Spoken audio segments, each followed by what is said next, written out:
penerus perjuangan Nabi Ilyas alaihissalam. Di sebuah lembah yang terletak di Yordania, tinggal satu keluarga sederhana. Sang ayah bernama Akhtub bin Ajuz. Jika ditelusuri, dia merupakan keturunan dari Nabi Yusuf alaihissalam. Sama seperti kebanyakan masyarakat di sekitar lembah, mereka mencari nafkah sebagai petani atau penggembala ternak. Lembah itu diberkahi dengan tanah yang subur. Keluarga itu memiliki seorang anak lelaki yang sakit sejak kecil. Namanya adalah Ilyasa. Setiap hari, dia hanya bisa berbaring. Segala upaya telah dilakukan, namun Ilyasa tetap tidak bisa sembuh. Ini, makanlah, Nak. Hari-hari terus berlalu, dan penyakit Ilyasa belum juga sembuh. Hingga suatu hari, kekeringan datang melanda negeri mereka. Keadaan di kota menjadi kacau. Masyarakat mulai kelaparan, karena semua pertanian mereka mengering dan hewan ternak mati. Tidak terkecuali lembah di mana keluarga Ilyasa kecil tinggal. Sungai Kerkit di wilayah mereka juga mulai mengering.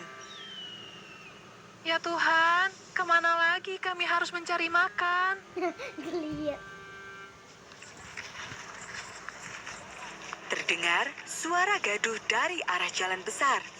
Satu pasukan bersenjata tiba-tiba saja muncul. Apakah ada yang melihat Ilyas? Astagfirullah. Jika kalian melihatnya, segera melapor. Bagi siapa saja yang berani melindunginya, seluruh keluarga kalian akan mendapatkan hukuman. Suaranya Para prajurit itu langsung pergi ketika tidak berhasil menemukan apa yang mereka cari. Kedatangan pasukan itu membuat penduduk desa merasa was-was. Apakah mereka belum menemukan Nabi Ilyas? Dia adalah orang baik. Semoga beliau bisa selamat. Sahut yang lainnya mendoakan. Namun, ada juga yang berpikir jahat. Seandainya aku bertemu dengannya, aku akan langsung melapor pada prajurit. Namun, pada saat kejadian itu, ada seorang lelaki yang melindungi Nabi Ilyas. Dia adalah Akhtub bin Ajuz, ayah dari Ilyasa kecil. Wahai utusan Tuhan, tinggallah di rumah kami untuk sementara. Nabi Ilyas menerima tawaran tersebut. Nabi mengucap syukur karena bisa lolos dari kejaran para prajurit. Sesampainya di rumah, Akhtub segera meminta sang istri untuk menyiapkan makanan. Mohon tunggu sebentar. Kami memang tidak punya banyak makanan, tapi kami akan menyediakan yang terbaik. Nabi Ilyas tersenyum mendengar ketulusan itu. Dia pun berdoa kepada Allah untuk mencukupkan makanan bagi mereka. Allah mengabulkan doa itu. Bahan makanan menjadi berlimpah ruah. Sejak saat itu, bahan makanan seolah tidak pernah habis, sehingga mereka bisa makan dengan kenyang. Itu adalah salah satu mukjizat Nabi Ilyas, mampu mendatangkan makanan dari langit. Dan mukjizat lainnya adalah mampu menyembuhkan penyakit. Berkat doa dari Nabi Ilyas, Ilyasa yang sudah sejak kecil sakit pun bisa sembuh. Alhamdulillah. Sejak saat itu, Ilyasa menyatakan beriman kepada Nabi Ilyas dan hanya menyembah kepada Allah Subhanahu wa Ta'ala. Setiap hari, dia selalu mengikuti semua dakwah Nabi Ilyas. Dia juga belajar dengan rajin. Semua ilmu yang dimiliki oleh Nabi Ilyas diturunkan kepada Ilyasa. Nabi Ilyas bahkan menganggap Ilyasa seperti anaknya sendiri, dan kelak dialah yang akan meneruskan perjuangannya. Setelah Nabi Ilyas wafat dan diangkat ke langit oleh Allah, kaum Bani Israel yang tinggal di kota Balbak kembali menyembah berhala Baal. Bukankah engkau termasuk umat Nabi Ilyas?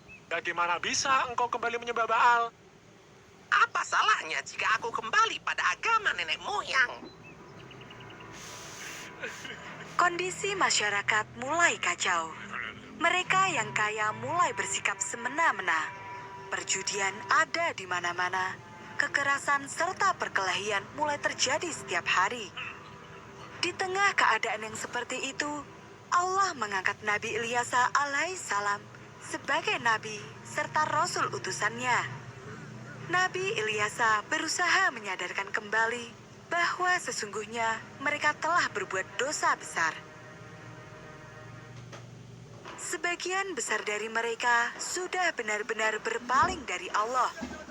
Ketika Nabi Ilyasa menyerukan untuk bertaubat, mereka justru marah dan menentang dengan keras. Mereka menghina dan menghujat Nabi Ilyasa dengan kata-kata kasar. Apapun yang Nabi Ilyasa katakan, mereka sudah tidak percaya lagi. Termasuk ancaman tentang azab dari Allah bagi kaum yang tidak mau bertaubat. Sekali lagi, Allah menurunkan azab berupa kemarau panjang. Kali ini, kemarau terjadi lebih lama. Keadaan di kota sungguh kacau. Satu persatu penduduknya wafat karena kelaparan. Bagi mereka yang berhasil bertahan, mereka harus menderita busung lapar yang sangat menyakitkan.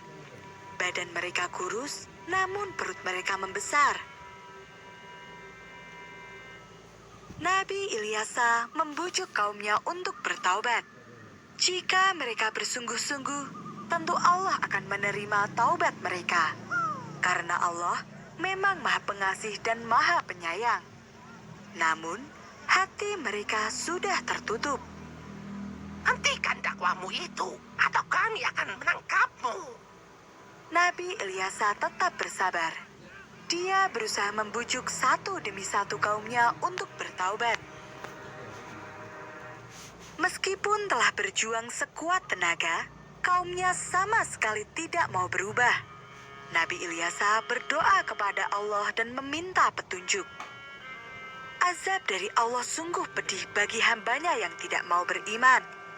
Kekeringan terus melanda hingga akhirnya seluruh kota pun hancur. Tidak ada lagi yang tersisa.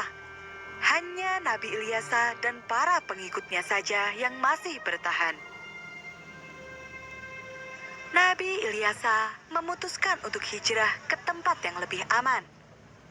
Ketika mereka melewati puing-puing kota Balabak, Nabi Ilyasa berhenti sejenak.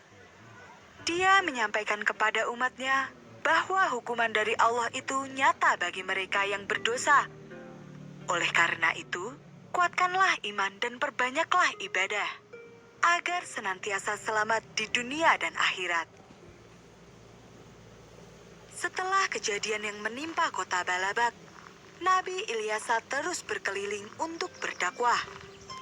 Setiap kali bertemu dengan seseorang, Nabi akan berdialog dari hati ke hati, agar orang tersebut kembali beriman kepada Allah. Nabi Ilyasa terus berdakwah hingga usia 90 tahun. Menurut riwayat, kaum Nabi Ilyasa hidup rukun, tentram, makmur karena berbakti dan bertakwa kepada Allah Subhanahu wa Ta'ala.